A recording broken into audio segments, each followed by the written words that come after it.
Hello dear students, good evening. जय श्री श्याम, जय भोलेनाथ, जय माँ करणी, राधे राधे, जय श्री कृष्णा। स्वागत है डियर स्टूडेंट्स एक और नई क्लास में। और एक और नई क्लास के साथ मैं आप सभी के सामने हाजिर हूँ और आप सभी का स्वागत करता हूँ मैं वीके एजुकेशन के इस ऑनलाइन प्लेटफॉर्म पर। डियर स्टूडेंट्स, से आपको याद दिला दूँ कि पीछे हमने प्रीपोजिशंस को लेकर के कुछ 4 क्लासेस कंप्लीट की हैं और चारों की आपके जो चारों क्लासेज हैं वो यूट्यूब पर आपको अवेलेबल हैं, वहाँ पर मिल जाएंगी। आज की अपनी क्लास होने वाली है वो होगी 5th नंबर की क्लास, 5वें नंबर की क्लास होगी। इससे पीछे जो भी हमने क्लासेज ली हैं वहाँ पर हमने प्रीपोजिशंस के रूल एंड रेगुलेशन को जाना है और इसके साथ साथ ही हमने कुछ इंपॉर्टेंट प्रीपोजिशन को हमने उनके एग्जाम्पल के थ्रू समझने की कोशिश की है। कुछ प्रीपोजिशन की बात करें जो हमने ऑलरेडी कंप्लीट कर लिया, उनमें हमने प्रीपोजिशन इन, इसके साथ में इनटू, ऑन टू और अपॉन प्रीपोजिशन को कंप्लीट किया है। प्रीवियस जो अपनी क्लास में जो लास्ट प्रीपोजिशन रही वो थी अपनी ऑन टू या अपॉन। इसको अगर देखा जाए तो वहाँ पर हमने बात की थी कि जब किसी बेस या किसी आधार पर नीचे से ऊपर की तरफ अगर वहाँ पर मूवमेंट करते हुए जाते हैं या किसी आधार पर नीचे से ऊपर की तरफ मूवमेंट करते हुए पहुँचते हैं और वहाँ पर जाकर के स्थिर हो जाते हैं, स्टेबल हो जाते हैं, तो वहाँ पर प्रीपोजिशन ऑन टू या अपॉन का यूज़ करते हैं। लेकिन ध्यान रखें इसका जस्ट अपोजिट होता है या जस्ट उल्टा होता है फ्रॉम या ऑफ। यानी वहाँ पर धरातल में नीचे से ऊपर की तरफ मूवमेंट करते हुए जाएंगे और ऑफ या फ्रॉम में ध्यान रखें वहाँ पर किसी बेस या आधार से अलग होकर के हम ऊपर से नीचे की तरफ आएंगे। तो ये एक बेसिक सा फॉर्मूला है, जनरल यूज है उसी इंपॉर्टेंट प्रीपोजिशन का। तो आइए आज क्लास को हम स्टार्ट करते हैं। प्रीवियस क्लास को जहाँ हमने छोड़ा था उसी प्रोसेस को आगे बढ़ाते हैं और आज की क्लास में हमने जो फर्स्ट वन जो आपकी प्रीपोजिशन रहने वाली है उसी में शुरुआत करते हैं। और आज की अपनी जो प्रीपोजिशन रहेगी डियर स्टूडेंट्स उसी की बात करेंगे। आप देख सकते हैं आज आपकी जो प्रीपोजिशन होगी वो होगी ऑफ। ऑफ प्रीपोजिशन की अगर बात करूं तो इसका अर्थ हो जाएगा से अलग या दूर, यानी दूर के अर्थ में भी इसका हम प्रयोग करते हैं और अलग होने के अर्थ में भी इसका प्रयोग करते हैं। ध्यान रखें अलग होने के अर्थ में और दूर होने के अर्थ में दोनों में ही ऑफ का प्रयोग किया जाता है।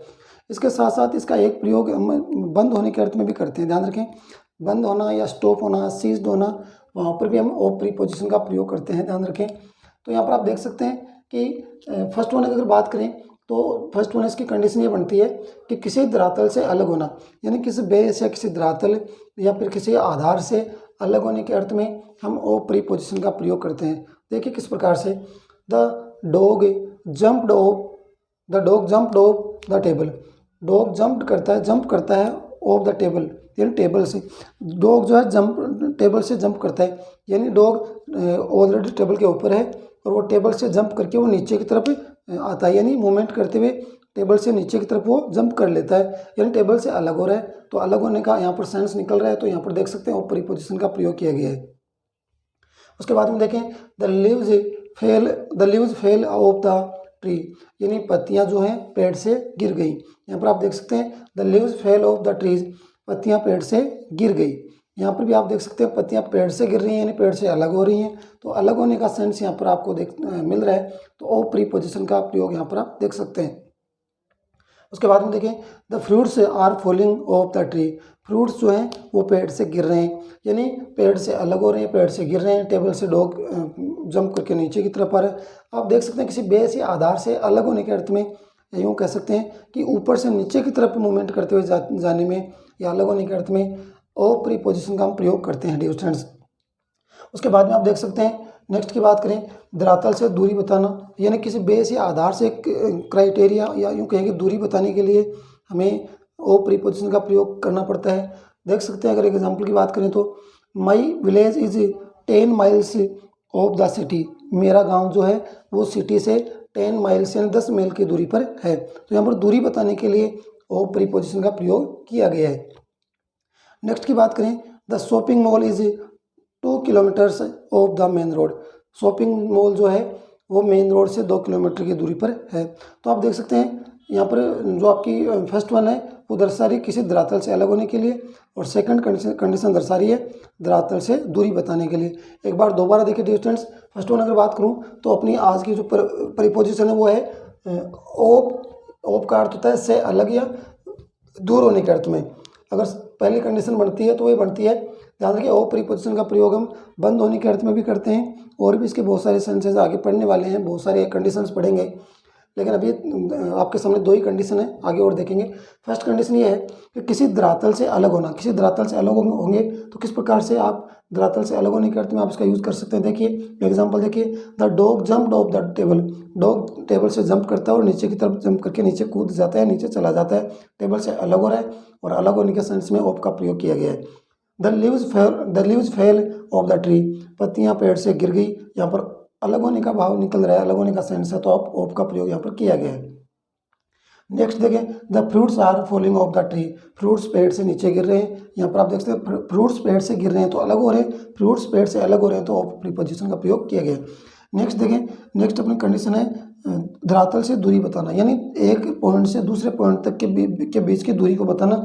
ये मेजरमेंट जो होता है वो ऑफ प्रीपोजिशन में इसका प्रयोग हम करते हैं। My village is 10 miles of the city. मेरा जो गाँव है, my village is the 10 miles of the city. मेरा गांव सिटी से या शहर से 10 माइल्स की दूरी पर है। The shopping mall is 2 kilometres of the main road. Shopping mall जो है वो मेन रोड से 2 किलोमीटर की दूरी पर है। तो आप देख सकते हैं यहाँ पर 10 माइल्स दिया है दूरी, यहाँ पर डिस्टेंस आपको दिया है, ऊपर 10 माइल्स दिया और नीचे 2 किलोमीटर्स दिया है। यह डिस्टेंस बताने के लिए, या आपकी दूरी, या आप इसे बोल सकते हैं डिस्टेंस बताने के लिए, दूरी बताने के लिए यहाँ पर आप ओ प्रीपोजिशन का प्रयोग करें। और यहाँ पर किसी धरातल से अलग होने के अर्थ में आप यहाँ पर बोल सकते हैं कि ओ प्रीपोजिशन का प्रयोग करें। तो आप समझ सकते हैं डियर स्टूडेंट्स, ओ प्रीपोजिशन के अंतर्गत दो इंपॉर्टेंट कंडीशंस हैं। पहले धरातल से अलग होना और नेक्स्ट है धरातल से दूरी बताना। दोनों कंडीशन और दोनों कंडीशन के इंपॉर्टेंट कुछ एग्जाम्पल्स। आइए बात करते हैं ओ कंडीशन के ही अंतर्गत कुछ और इम्पोर्टेंट अपनी कंडीशंस की और उन्हीं कंडीशन को लेकर के कुछ एग्जाम्पल्स की। आइए बात करते हैं कंडीशन नंबर 3।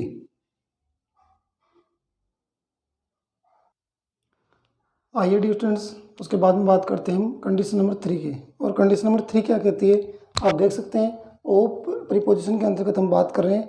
और कंडीशन नंबर 3 कह रही है कि फ्रेजल वर्ब के रूप में, यानी फ्रेजल वर्ब के रूप में वर्ब प्लस प्रीपोजिशन, आपने पता होगा कि फ्रेजल वर्ब बोलते किसे हैं, वर्ब के साथ में प्रीपोजिशन जुड़ती है वो फ्रेजल वर्ब होती है। तो ओ प्रीपोजिशन का प्रयोग एज ए फ्रेजल वर्ब, यानी वर्ब के साथ में भी आपका किया जाता है, और वर्ब के साथ में होने पर ये फ्रेजल वर्ब की तरह काम करता है, ध्यान रखें।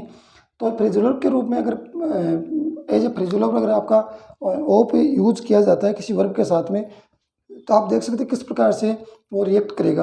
अगर एग्जाम्पल की बात करें, put off the meeting, meeting को पुट ऑफ कर दो, यानी पुट ऑफ का मतलब कैंसिल कर दो, put off the meeting, meeting को कैंसिल कर दो। तो यहाँ पर अगर आप बात करें तो पुट ऑफ की अगर बात करें तो पुट ऑफ क्या अर्थ दे रहा है, पुट ऑफ का यहाँ पर अर्थ है और वो अर्थ दे रहा है आपको कैंसिल करने के अर्थ में। यहाँ पर कैंसिल करने के अर्थ में जो है ऑफ आपका अर्थ देगा put off the meeting, meeting को कैंसिल कर दो। कैंसिल करने के अर्थ में यहाँ पर पुट ऑफ का प्रयोग किया गया है, यानी ऑफ प्रीपोजिशन का प्रयोग किया गया है। उसके बाद में देखें, passengers were getting off the bus. Passenger बस से उतर रहे थे, यहाँ पर पैसेंजर्स बस से उतर रहे थे। गेट ऑफ, गेट ऑफ का अर्थ यहाँ पर आप देख सकते हैं कि अलग होने के अर्थ में हो रहा है, लेकिन यहाँ पर बात करें तो अलग होना, यानी बोल सकते हैं हम कि उतरना। बस आप बस का नाम ले सकते हैं, या फिर गाड़ी, बस, ट्रेन जो भी है उसी के संबंध में अगर बात करें। Passenger were getting off, passenger उतर रहे थे, तो बस पैसेंजर बस से उतर रहे थे। तो यहाँ पर आप देखें तो इनडायरेक्टली अलग होने का भाव ही आपके सामने नजर आ रहा है। तो पैसेंजर बस से नीचे उतरे थे, तो गेट वर्ब जो आपकी है उसके साथ में ओ प्रीपोजिशन का प्रयोग कर दिया गया है। उसके बाद में देखें, आई सा ऑफ माई अंकल, मैंने मेरे अंकल को सा ऑफ किया। सा मतलब सी ऑफ, सी ऑफ का मतलब हो गया डियर स्टूडेंट्स विदा करना या विदाई। विदा करने के अर्थ में, या फिर जो आपका फेयरवेल होता है, फेयरवेल के संबंध में भी इसका यूज हम करते हैं, यानी सी ऑफ को अगर देखा जाए तो फेयरवेल हम बोल सकते हैं विदा करने के अर्थ में। उसके बाद में देखें, switch off the fan, fan को स्विच ऑफ कर दो, यानी फैन को बंद कर दो। तो यहाँ पर आप देख सकते हैं, यहाँ पर आप ओ प्रीपोजिशन वो काम कर रही है, वो कैसे कर रही है, वो कर रही है आपकी बंद होने के अर्थ में। यहाँ बंद होने के अर्थ में ओ प्रीपोजिशन स्विच के साथ यूज की जा रही है। तो हो गया switch off the fan, fan को बंद कर दो, फैन को बंद कर दो। उसके बाद में देखें, the plane had already taken off, plane already take off कर चुका था। टेक ऑफ का अर्थ अगर आप बात करें तो यहाँ पर प्लेन के लिए अगर बात करें तो इसका अर्थ हो जाएगा उड़ान भरना, उड़ान भरना इसका अर्थ हो जाएगा। तो आप देख सकते हैं जितने भी अपने प्रीपोजिशन ऑफ का प्रयोग किया गया है किसी वर्ब के साथ में, तो वर्ब के साथ में यूज होने के बाद में एक फ्रेजल वर्ब की तरह रिएक्ट करेगी, और फ्रेजल की वर्ब की तरह अगर रिएक्ट करेगी तो उसका अर्थ भी चेंज आपको देखने को मिल रहा होगा। फर्स्ट वन की अगर बात करें तो पुट ऑफ द मीटिंग, यहाँ पर मीटिंग को कैंसिल करना था, इसलिए कैंसिल करने के अर्थ में पुट ऑफ यहाँ पर आपकी ऑफ प्रीपोजिशन यूज हुई है। उसके बाद में देखें the passengers were getting off the bus, passengers बस से नीचे उतर रहे थे, यहाँ पर अलग होने के अर्थ में या फिर उतरने के अर्थ में प्रयोग हो रहा है। या उसके बाद में देखें आई सा ऑफ माई अंकल, मैंने मेरे अंकल को विदा किया, यहाँ पर विदा के अर्थ में प्रयोग हो रहा है। उसके बाद में देखें स्विच ऑफ द फैंस, पंखों को या पंखे को बंद कर दो, यहाँ पर स्विच ऑफ का प्रयोग किया गया, यानी बंद होने के अर्थ में वो प्रीपोजिशन यूज की जा रही है। और लास्ट वन में the plane had already taken off, plane already take off कर चुकी थी या फिर प्लेन ऑलरेडी जो है उड़ान भर चुकी थी। तो टेक ऑफ जो आपकी वर्ब है, अगर टेक ऑफ की बात करें तो टेक ऑफ का एक अर्थ हमें बोल सकते हैं कि कपड़े पहनना पुट ऑन होता है, और कपड़े उतारना या कपड़े अलग करना उसको भी हम टेक ऑफ ही बोलते हैं, ध्यान रखें। टेक ऑफ एक कपड़े उतारना और कपड़े पहनने को पुट ऑन कहते हैं, तो उस अर्थ में भी हम टेक ऑफ का प्रयोग कर सकते हैं।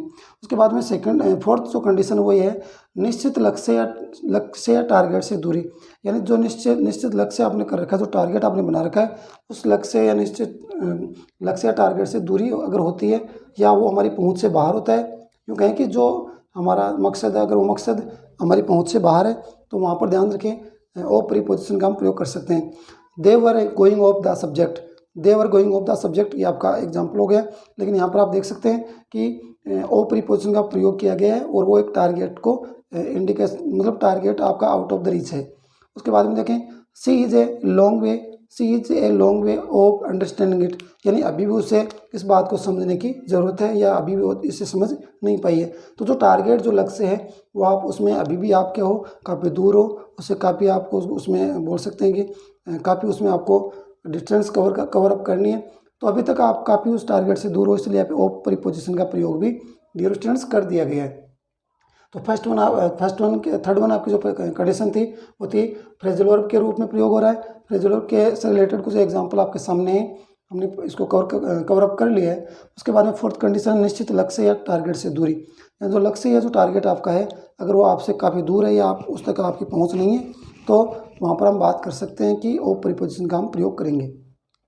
आइए उसके बाद में बात करते हैं कुछ एक और इम्पोर्टेंट कंडीशंस की, और उसके बाद में हम बात करेंगे नेक्स्ट अपने प्रीपोजिशन की। फिलहाल ऑफ प्रीपोजिशन के अंतर्गत ही बात करेंगे एक और इम्पोर्टेंट या कुछ इम्पोर्टेंट कंडीशंस की। उसके बाद अगर बात करें तो हम बात करने वाले हैं ऑफ प्रीपोजिशन के अंतर्गत, और अपनी लास्ट जो कंडीशन है वो ये है कि किसी काम से दूरी किस प्रकार से हम रख सकते हैं ऑफ प्रीपोजिशन के अंतर्गत। तो आप देख सकते हैं the mother is never of duty. Example की बात करें, एग्जाम्पल ये कहता है कि the mother is never of duty, mother कभी भी ऑफ ड्यूटी नहीं होती। तो यहाँ पर ड्यूटी यहाँ पर उसके काम या उसके कर्तव्य से, उसकी जिम्मेदारी से है, तो मदर कभी नेवर ऑफ ड्यूटी नहीं होती। यहाँ पर देख सकते हैं काम से दूरी उसकी कभी नहीं होती। Shyam is of duty now, Shyam अभी इस समय क्या है, ऑफ ड्यूटी है, यानी वो इसमें अपनी ड्यूटी पर नहीं है। तो देख सकते हैं यहाँ पर किसी काम से दूरी को बताने के लिए हम ऑफ प्रीपोजिशन का प्रयोग करते हैं। उसके बाद में देखें आई टुक 2 months ऑफ लास्ट ईयर, मैंने पिछले साल 2 महीने का बोल सकते हैं कि ऑफ या छुट्टी ली। तो आप देख सकते हैं यहाँ पर 2 महीने का ऑफ यहाँ पर दे रखा है। फिर यहाँ पर Shyam is of duty now, Shyam अभी भी ऑफ ड्यूटी है, यानी वो भी ड्यूटी पर नहीं है। उसके बाद में देखें mother is never of duty, mother कभी ऑफ ड्यूटी नहीं होती, यानी उसकी ड्यूटी कभी ख़त्म भी नहीं होती। तो देख सकते हैं किसी काम से दूरी बताने के लिए या किसी काम से दूरी को इंडिकेट करने के लिए भी हम जो है ऑफ प्रीपोजिशन का डियर स्टूडेंट्स प्रयोग करते हैं। तो ऑफ प्रीपोजिशन के अंतर्गत अगर बात करें तो कुछ इंपॉर्टेंट 5 अलग अलग कंडीशंस थी। उन 5 कंडीशन को हमने 1 by 1 एक को हमने एग्जाम्पल के थ्रू समझने की कोशिश किया डियर स्टूडेंट्स। इसके बाद में नेक्स्ट जो अपनी प्रीपोजिशन होगी उसको हम बात करेंगे, लेकिन मैं उम्मीद करता हूँ कि आप 1 by 1 जो आपको कंडीशंस बताई जा रही हैं उनके एग्जाम्पल के थ्रू तो आप समझ रहे होंगे किस प्रकार से कौन सी प्रीपोजिशन किस प्रकार से यूज़ की जाएगी। हर प्रकार की पॉसिबिलिटी आपके लिए प्रीपोजिशन में एग्जाम्पल आपके लिए डाले जा रहे हैं, ताकि आपको हर तरीके के एग्जाम्पल देखने को मिले, आपका किसी भी प्रकार का जो है कन्फ्यूज़न जो वो दूर हो जाए। आइए डियर स्टूडेंट्स, अब बात करते हैं ऑफ प्रीपोजिशन के बाद में नेक्स्ट प्रीपोजिशन की, और नेक्स्ट अपनी जो प्रीपोजिशन होगी उसकी बात करते हैं, और वो रहने वाली है डियर स्टूडेंट्स एट प्रीपोजिशन को लेकर के बात करते हैं कि एट प्रीपोजिशन का प्रयोग हम कौन कौन सी कंडीशन में किस किस प्रकार से हम कर सकते हैं। आइए नेक्स्ट प्रीपोजिशन पर चलते हैं। उसके बाद में अगर बात करें तो नेक्स्ट आपकी प्रीपोजिशन हो जाएगी, वो होगी एट। और एट प्रीपोजिशन की बात करें तो जो नॉर्मली इसका जो अर्थ आपका है वो है पर या ऊपर के अर्थ में इसका हम इस्तेमाल करते हैं। एट प्रीपोजिशन का प्रयोग हम पर या ऊपर के अर्थ में करते हैं नॉर्मली, लेकिन ध्यान रखें एट प्रीपोजिशन का प्रयोग हम दो अलग अलग तरीके से कर सकते हैं। ध्यान रखें, फर्स्ट वन कंडीशन की बात करें तो यहाँ पर एट प्रीपोजिशन का जो प्रयोग होता है वो आपका किसी समय के लिए भी, टाइम के लिए भी होता है, और दूसरा किसी प्लेस के लिए भी होता है। ध्यान रखें एट प्रीपोजिशन का प्रयोग जो है आप पर या ऊपर के अर्थ में टाइम के लिए और प्लेस दोनों के लिए ही इसका यूज़ कर सकते हैं। कंडीशन की बात करें, कंडीशन फर्स्ट वन है बड़े स्थान की तुलना में छोटे स्थान के लिए, यानी एक ही सेंटेंस में, एक ही वाक्य में अगर मैं दो अलग अलग प्लेसेस दे रखे हैं, अगर एक कंपैरिजन किया जाए और कंपैरेटिवली एक बड़ा है और एक छोटा, तो छोटे स्थान के लिए, छोटे प्लेस के लिए हमेशा ध्यान रखें या छोटे लोकेशन के लिए हम एट का प्रयोग करेंगे, और जो बड़ा प्लेस है या बड़ी जो लोकेशन है उसके लिए इन प्रीपोजिशन का प्रयोग करेंगे। ध्यान रखें बड़े स्थान की तुलना में छोटे स्थान है तो हम एट प्रीपोजिशन का प्रयोग करते हैं छोटे प्लेस के लिए, और बड़े के लिए प्रयोग करने वाले हैं इन प्रीपोजिशन का। आप देख सकते हैं फर्स्ट वन की अगर बात करें, आई लिव एट ब्राल इन सीकर। आप देख सकते हैं फर्स्ट एग्जांपल जो है आई लिव एट ब्राल इन सीकर, क्योंकि सीकर जो आपका यहाँ पर जो आपका प्लेस दिया है अगर उसकी कंपेरिजन की जाए, उसको कंपेयर किया जाए ब्राल से, तो ये क्या है, एक छोटा कस्बा है, एक छोटा विलेज है, और सीकर क्या है, एक डिस्ट्रिक्ट, एक बड़ा क्षेत्र है। तो यहाँ पर कंपेरेटिवली सीकर और ब्राल को अगर कंपेयर किया जाए तो छोटा ब्राल है, तो इसके पहले एड प्रीपोजिशन का प्रयोग किया गया है, जबकि इनके साथ प्रयोग किया गया है, सीकर के साथ प्रयोग किया गया है इन प्रीपोजिशन का।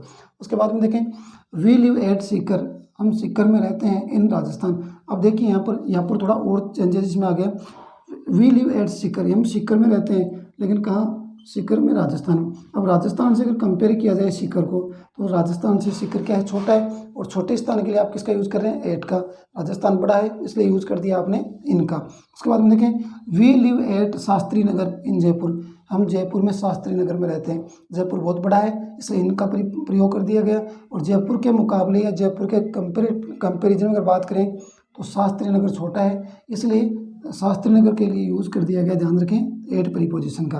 उसके बाद में देखें सेकंड जो कंडीशन बन रही है वो बन रही है निश्चित स्थान या स्थिति जानने के लिए। एक निश्चित स्थान को, प्लेस को, जिसमें आपको यहाँ पर बताया कि पर या ऊपर के अर्थ में प्लेस के लिए भी इसका प्रयोग कर सकते हैं, तो प्लेस के लिए कैसे प्रयोग होगा वो आपकी सेकंड कंडीशन है। निश्चित स्थान के लिए या निश्चित स्थिति जानने के लिए, देखिए the bus is standing at the bus stop, बस कहाँ खड़ी है, बस स्टॉप पर खड़ी है। तो बस स्टॉप जो आपका है वो एक प्लेस है, एक जगह है, और उसके लिए जो आपने प्रयोग किया है एट प्रीपोजिशन का। ध्यान रखें एट प्रीपोजिशन का प्रयोग आप किसी स्थान के लिए भी कर सकते हैं अगर वो एग्जैक्ट उस स्थान पर या उसके दाएं बाएं खड़ी है, एग्जैक्ट तो नहीं मानेंगे लेकिन दाएं बाएं खड़ी है, हम देख सकते हैं। उसके बाद में देखें I met her at shop, मैं उसे दुकान पर मिला था। अब क्योंकि दुकान यहाँ पर या ऊपर के अर्थ में, इसका मतलब ये नहीं होगा डियर स्टूडेंट्स कि ऑन प्रीपोजिशन का प्रयोग हम करते हैं ऊपर के अर्थ में, पर के अर्थ में, लेकिन वहाँ पर वो टचेबिलिटी होनी चाहिए, वो स्पर्श होना चाहिए और बिल्कुल उसके टच में होना चाहिए बेस या आधार के। लेकिन यहाँ वो टच होने वाला ऐसा कोई कंडीशन नहीं है, यहाँ उसके दाएं बाएं होगा, यानी एग्जैक्ट उसके ऊपर नहीं होगा बल्कि दाएं बाएं होगा। तो आप देख सकते हैं I met her at shop, में उसको दुकान पर मिला। अब दुकान के ऊपर जाकर थोड़ा ना मिला था, दुकान के दाएं बाएं कहीं खड़ा होगा और मिला होगा, तो मैं उसको दुकान पर मिला था। तो आप देख सकते हैं यहाँ पर एट प्रीपोजिशन का प्रयोग किया गया शॉप के लिए। नेक्स्ट देखें I am at the board, मैं बोर्ड पर खड़ा हूँ या बोर्ड के पास खड़ा हूँ। तो आप देख सकते हैं कि मैं बोर्ड के पास खड़ा हूँ, बोर्ड ना कि बोर्ड के ऊपर, क्योंकि अगर ऊपर के अर्थ में अगर बात करें और टचेबिलिटी आ जाए तो वहाँ पर बात करेंगे हम ऑन प्रीपोजिशन की, लेकिन मैं बोर्ड के पास खड़ा हूँ या बोर्ड के बगल में खड़ा हूँ। ध्यान रखें इस प्रकार से हम देख सकते हैं एट प्रीपोजिशन का प्रयोग किया गया है, और बोर्ड के लिए आपका प्लेस जगह है आपकी नाउन हो गई।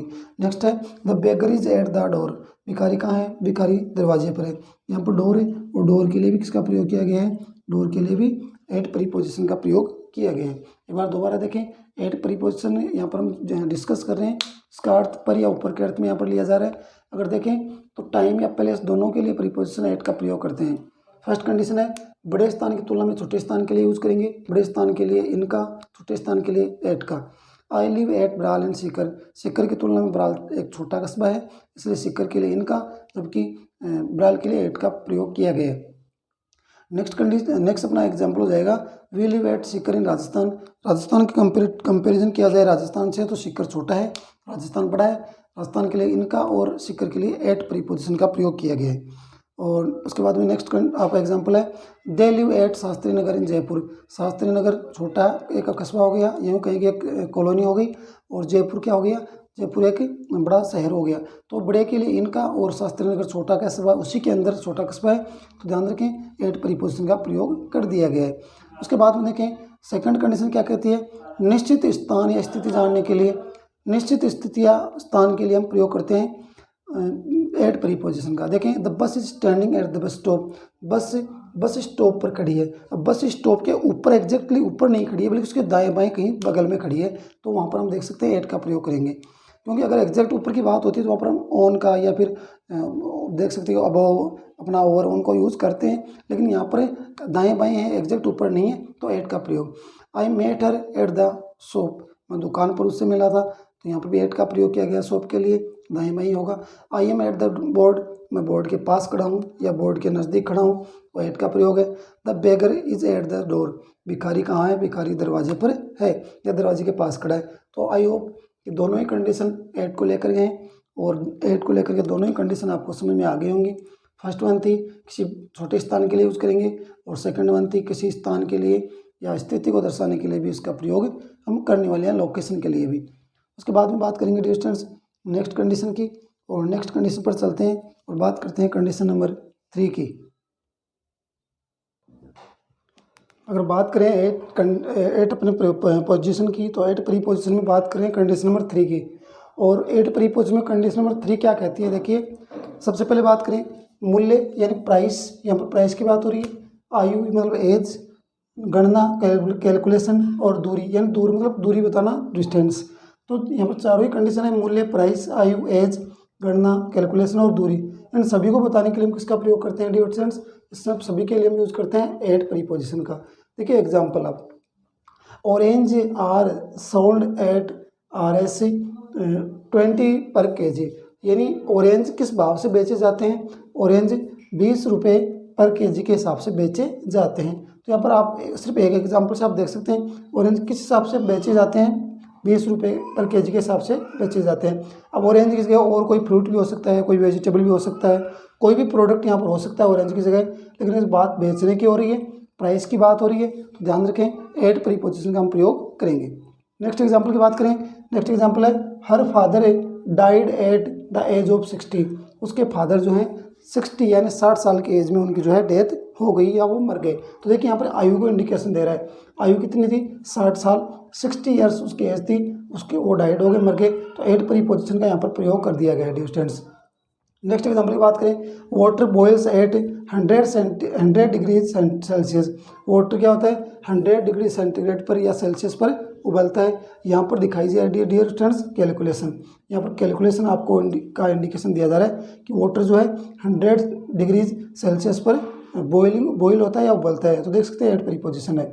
उसके बाद में the car was running at 80 kilometres an hour, car जो है 18 किलोमीटर यानी 80 किलोमीटर पर आर के हिसाब से चल रही थी या दौड़ रही थी। तो यहाँ पर आप देख सकते हैं, यहाँ पर दर्शाई जा रही है डियर स्टूडेंट्स, यहाँ पर कैलकुलेशन दर्शाई जा रही है। क्या दर्शा रही है, कैलकुलेशन भी मान सकते हैं, और यहाँ पर हम इसको दूरी भी या डिस्टेंस के हिसाब से भी इसको देख सकते हैं। The car was running at 80 kilometre an hour, 1 घंटे में कार जो चल रही थी वो 80 किलोमीटर पर आर के हिसाब से चल रही थी, तो कैलकुलेशन भी इसको मान सकते हैं और दूरी एंड डिस्टेंस भी मान सकते हैं। उसके बाद में देखें she got education loan at the rate of 2%, उसने एजुकेशन लोन प्राप्त किया किस रेट पर 2% यानी 2% या 2% दर पर उसने एजुकेशन लोन प्राप्त किया। तो यहाँ पर 2% की बात आ गई, यहाँ पर बात करेंगे गणना की, कह सकते हैं कैलकुलेशन की। उसके बाद में फोर्थ कंडीशन क्या बता रही है, निश्चित समय के लिए। कुछ ऐसे वर्ड हैं जो निश्चित होते हैं अपने जिसको हम पार्ट ऑफ द डे बोलते हैं, उनके लिए भी हम यूज़ करते हैं एट प्रीपोजिशन का। देखिए, I always get up at the 5 o'clock, यानी मैं हमेशा सुबह 5 बजे उठता हूँ। तो आप देख सकते हैं यहाँ पर समय का इंडिकेशन है। अगर आपकी वॉच जो है और वॉच का जो टाइम है, चाहे वो 5 बजे का हो, चाहे 6 बजे का हो, चाहे 7 बजे का हो, जो भी टाइम है, अगर टाइम आपको फिक्स दे रखा है तो एट प्रीपोजिशन आएगी। ध्यान रखें कौन सी प्रीपोजिशन हम यूज़ करने वाले हैं डियर स्टूडेंट्स, प्रीपोजिशन एट का हम प्रयोग करने वाले हैं। अगर क्लॉक यानी घड़ी का आपका अगर समय को फिक्स टाइम दे रखा है, तो जैसे 5 बजे, 1 बजे, 2 बजे, इस प्रकार से कोई भी टाइम हो सकता है, एट प्रीपोजिशन। उसके बाद में देखें, सुधा कम्स हियर, सुधा यहाँ आती है एट नून, दोपहर को। देखिए यहाँ पर पार्ट ऑफ द डे दिया है, यहाँ पर नून दिया है पार्ट ऑफ डे। तो नून के लिए भी आप किसका प्रयोग कर सकते हैं, नून के लिए भी आप एट प्रीपोजिशन का प्रयोग कर सकते हैं। इसके साथ साथ आप आफ्टरनून या बिफोर नून के साथ भी आप यूज़ कर सकते हैं डियर स्टूडेंट्स एट का।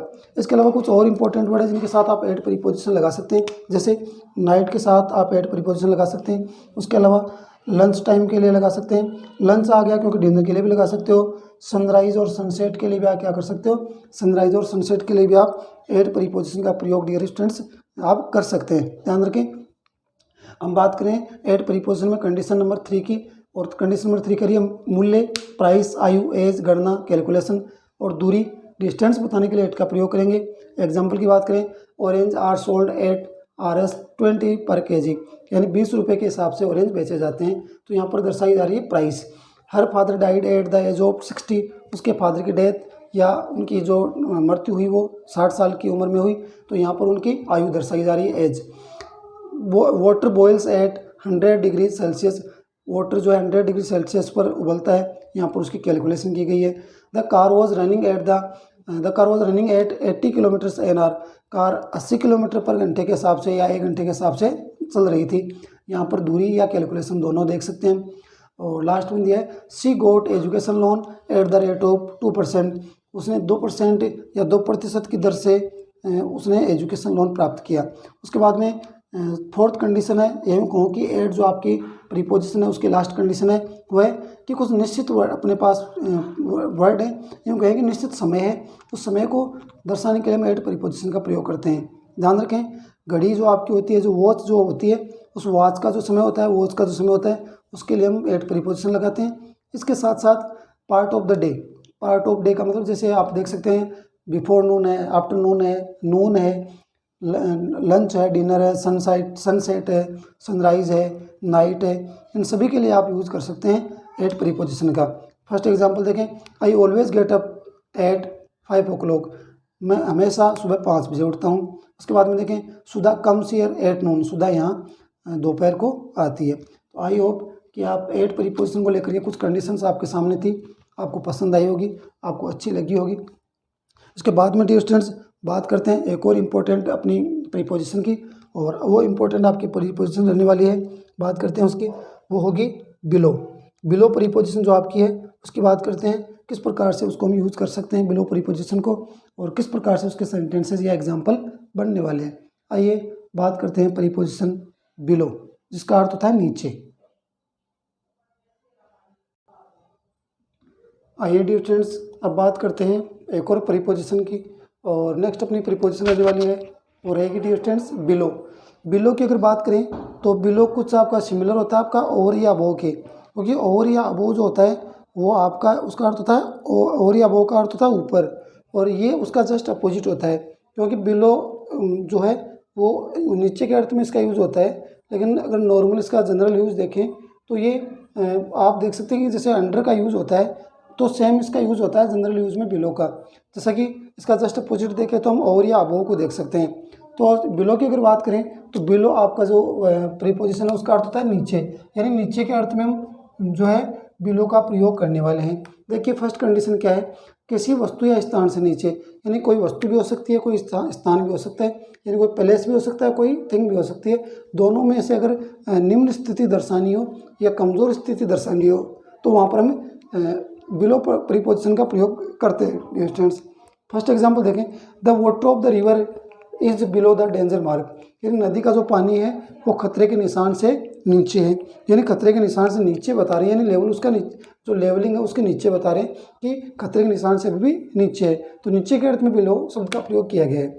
नेक्स्ट देखें, our chin is below the mouth, यानी हमारी जो चिन होती है, हमारी जो ठुड्डी होती है वो हमारे माउथ के नीचे होती है। देख सकते हैं आप, अब जो नॉर्मली ऐसा ही होता है कि जो अपना माउथ होता है, मुंह जो होता है, उसके नीचे का जो पार्ट होता है वो ठुड्डी होती है या चिन होती है, तो नीचे के अर्थ में यहाँ पर बिलो का प्रयोग किया गया है कि हमारी जो ठुड्डी होती है वो माउथ के नीचे होती है। फिर नीचे के अर्थ में एक और सेंटेंस देखें, below is given A list of word, यहाँ पर नीचे आपको एक वर्ड्स की लिस्ट दी गई है। देखें, दोबारा देखें, below is given A list of words, नीचे आपको कुछ वर्ड्स के शब्दों की एक लिस्ट दे रखी है या दी गई है। तो नीचे के अर्थ में तीनों ही आपकी जो एग्जाम्पल हैं वो नीचे के अर्थ में प्रयोग किए गए हैं, या तीनों ही एग्जाम्पल में बिलो शब्द का प्रयोग नीचे के अर्थ में किया गया है। उसके बाद में देखें, पद मतलब पोस्ट की बात कर रहे हैं, कोई भी आपकी पोस्ट हो सकती है। आयु, एज, यहाँ पर बात कर सकते हैं। वजन, वेट का, और स्तर इन लेवल, यानी इस लेवल की बात करें तो चारों ही कंडीशन जो आपकी है, पद, पोस्ट, आयु, एज, वजन, वेट, स्तर, लेवल आदि की बात करें तो सभी में हम बात करें एक बिलो प्रीपोजिशन का प्रयोग करेंगे। अगर नीचे की बात करें, बात जब नीचे की होती है तो बिलो प्रीपोजिशन। देखें, a senior teacher is below A lecturer, एक जो सीनियर टीचर होता है, यहाँ पर बात की गई है डिस्टेंस पद या पोस्ट की। एक जो सीनियर टीचर होता है उसकी जो सिचुएशन होती है, उसका जो लेवल होता है, उसका जो स्तर होता है वो कैसा होता है, बिलो ए लेक्चरर, यानी लेक्चर से नीचे वो होता है, लेक्चर से बड़ा नहीं होता, लेक्चर से छोटा होता है। यानी यहाँ पर उसके लेवलिंग की बात की गई है, पोस्ट की बात की गई है कि उसका जो पद होता है, एक सीनियर टीचर का जो पद होता है वो नॉर्मली एक लेक्चर से नीचे होता है, तो लेक्चरर से नीचे उसका पद होने की वजह से उसको बिलो यहाँ पर यूज किया गया है। उसके बाद में देखें, the quality of these mangoes is below standard, ये जो मैंगोज हैं इन मैंगोज की क्वालिटी स्टैंडर्ड जो है उस स्टैंडर्ड मार्किंग के या होल मार्क के अकॉर्डिंग देखा जाए तो वो आपकी उस स्टैंडर्ड के हिसाब से इसकी क्वालिटी नहीं है। या फिर ऐसे भी बोल सकते हैं कि मैंगोज की जो क्वालिटी है वो काफ़ी कमज़ोर है, काफ़ी नीचे है, काफ़ी डाउन है। इस हिसाब से भी हम नीचे की स्थिति को दर्शाने के लिए हम बिलो जो है प्रीपोजिशन का प्रयोग डियर स्टूडेंट्स करते हैं। एक बार दोबारा देख सकते हैं आप, बिलो प्रीपोजिशन की बात करें अर्थ होता है नीचे के अर्थ में इसका प्रयोग करेंगे। फर्स्ट कंडीशन ये है, किसी वस्तु या स्थान से नीचे के अर्थ में इसका प्रयोग करेंगे। एग्जाम्पल की बात करें, the water of the river is below the danger mark, नदी का पानी जो है खतरे के निशान से नीचे है। और चिन इज़ बिलो द माउथ, हमारी जो ठुड्डी है वो माउथ के नीचे है, मुंह के नीचे है। Below is given A list of word, नीचे कुछ शब्दों की एक सूची दी गई है। तीनों ही सेंटेंसेज में हम नीचे के अर्थ में बिलो का प्रयोग कर रहे हैं।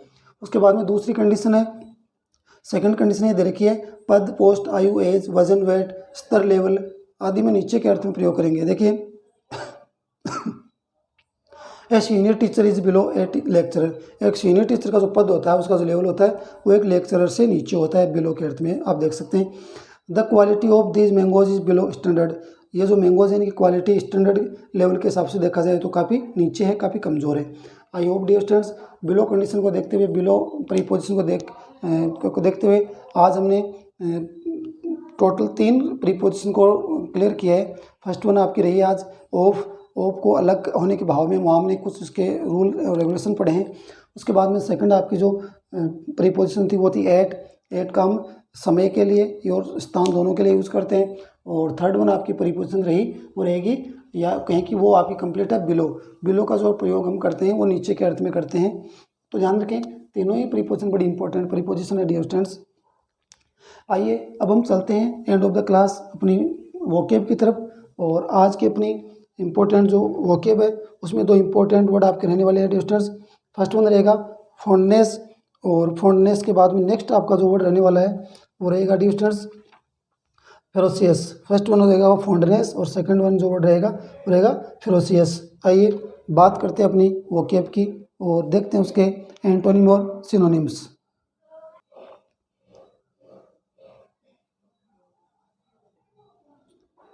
आइए डियर स्टूडेंट्स अब बात करते हैं अपनी वोकेब की, और वोकेब में जैसे मैंने आपको ऑलरेडी बताया, फर्स्ट वन आपका जो वर्ड रहेगा वो रहने वाला है डियर स्टूडेंट्स फॉन्डनेस। फॉन्डनेस के अगर अर्थ की बात करूँ तो इसका अर्थ हो जाएगा लगाव, स्नेह या प्रेम। फॉन्डनेस जो आपका वर्ड है, फर्स्ट वर्ड आपका वर्ड है, इसका अर्थ हो जाएगा लगाव, प्रेम या स्नेह। अगर सिनोनिम की बात की जाए तो देखिए सिनोनिम किस प्रकार से देख सकते हैं, अटैचमेंट, लाइकिंग, लव। इसके बाद में हो जाएगा प्रेडिलेक्शन के बाद में आपका हो जाएगा प्रीफरेंस, ये कुछ इंपॉर्टेंट सिनोनिम है। फॉन्ड ऑफ जो आपका वर्ड है, इसी में एंटोनिम की बात की जाए तो हो जाएगा एंटागोनिज्म, एंटागोनिज्म के बाद में हो जाएगा एंटीपैथी, उसके बाद में एवर्जन, एवर्जन के बाद में दिया है डिसलाइक और लास्ट में दिया है रिपल्सन। एक बार दोबारा देखें, फॉन्ड ऑफ जो आपका वर्ड है, इसी में जिसका अर्थ लगाव, प्रेम या स्नेह होता है। सिनोनिम की बात की जाए अटैचमेंट हो जाएगा, अटैचमेंट के बाद में लाइकिंग, उसके बाद में दिया लव, उसके बाद में प्रेडिलेक्शन और लास्ट में दिया आपको प्रीफरेंस। एंटोनिम की बात की जाए, अपोजिट की बात की जाए तो उसमें देखेंगे एंटागोनिज्म हो जाएगा, एंटागोनिज्म के बाद में आपको दे रखा है एंटीपैथी, उसके बाद में एवर्जन, डिसलाइक और रिपल्सन हो जाएगा। उसके बाद में देखा जाए नेक्स्ट आपका जो वर्ड है वो हो जाएगा फेरोसियस। फेरोसियस जो आपका वर्ड है उसका अर्थ हो जाएगा खूंखार, खूंखार भयंकर या भयानक, खूंखार भयंकर या भयानक आपका इसका इंपॉर्टेंट जो वर्ड है इसका और हिंदी अर्थ हो जाएगा। इसको हम फ्राइटफुल या ड्रेडफुल भी बोल सकते हैं।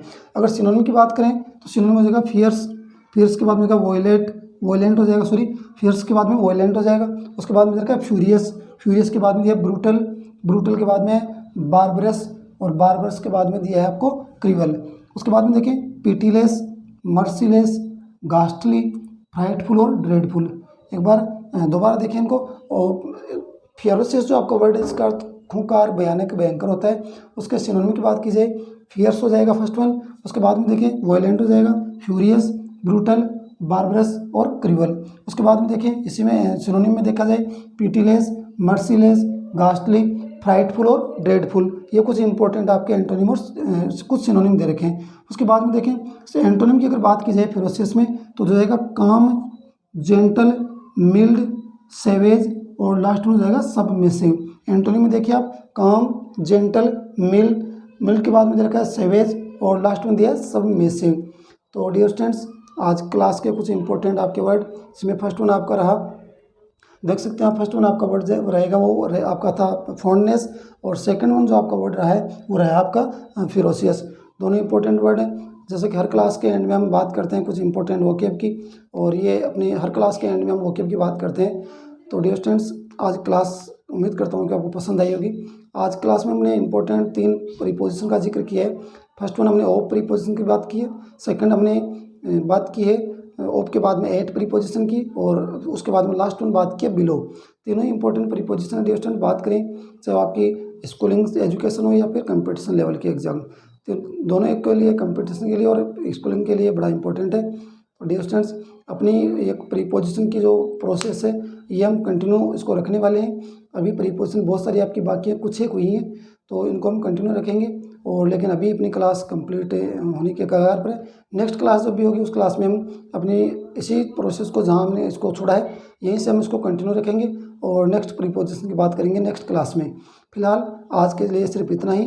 नेक्स्ट क्लास में फिर से आप सभी के साथ में हाजिर होऊंगा। तब तक के लिए नमस्कार, good night, thank you so much for watching this class, keep smiling and be safe.